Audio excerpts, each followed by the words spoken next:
Biscuit দিয়ে ডিমের pudding বানিয়ে আজকে আপনাদেরকে দেখাবো। তো বন্ধুরা, অবশ্যই আপনারা পুরো ভিডিওটা না টেনে সম্পূর্ণ এটাই দেখবেন। আমি এখানে নর্মাল টেম্পারেচারে 2টা ডিম নিয়েছি। ডিম দুটো আমি একে একে ভেঙে নিলাম এবং একটা হ্যান্ড উইচের সাহায্যে সুন্দর করে ফেটিয়ে নিব। এই তো আমি হ্যান্ড উইচের সাহায্যে সুন্দর করে ফেটিয়ে নিলাম। ফেটিয়ে নেওয়া হয়ে গেছে আমার ডিমগুলো। আমি যে বলেছিলাম যে বিস্কিট দিয়ে আমি ডিমের পুডিং বানাবো, ডিমগুলো কিন্তু সুন্দর করে আমি ফেটিয়েছি। এখন আমি যে 2টা বিস্কিট নিয়েছি মিনি প্যাক, আর আমি দুধের পরিমাণটা কতটুকু নিয়েছি অবশ্যই আপনাদেরকে বলবো। আমি যেহেতু মাঝারি সাইজের একটা পুডিং বানাবো, সেই দিয়ে আমি 500 গ্রাম দুধ নিয়েছি। দুধগুলো আমি আগে থেকে জাল করে ঘন করে নিয়েছি। এখন দুধের মধ্যে বিস্কিটগুলো আমি ভিজিয়ে দিলাম।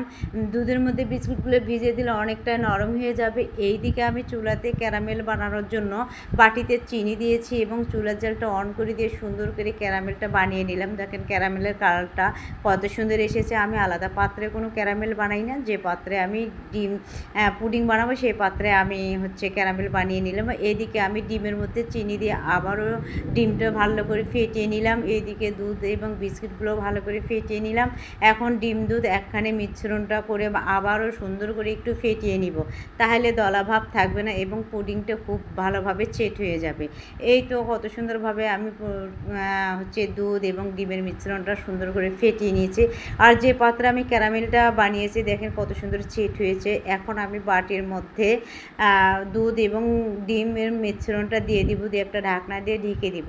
আর আমি কাতে পুডিং বানাবো সেটাও দেখাচ্ছে। এটা একটা বড় প্রেসার কুকার, ভিতরে আমি পানি দিয়েছি আর একটা স্ট্যান্ডে বসিয়ে দিয়েছি। পুডিং বানানোর সহজ উপায় হচ্ছে আপনারা যে কোনো পুডিং প্রেসার কুকারে বানাবেন, খুব তাড়াতাড়ি হয়ে যায়। পুডিংটাও হয়েছে। আমি ঢাকনা খুলে একটা কাঁটা চামচের সাহায্যে ভেতরটা দেখিয়ে দিলাম কতটা ভারী হয়েছে এবং কতটা সিদ্ধ হয়েছে, খুব সুন্দর হয়েছে।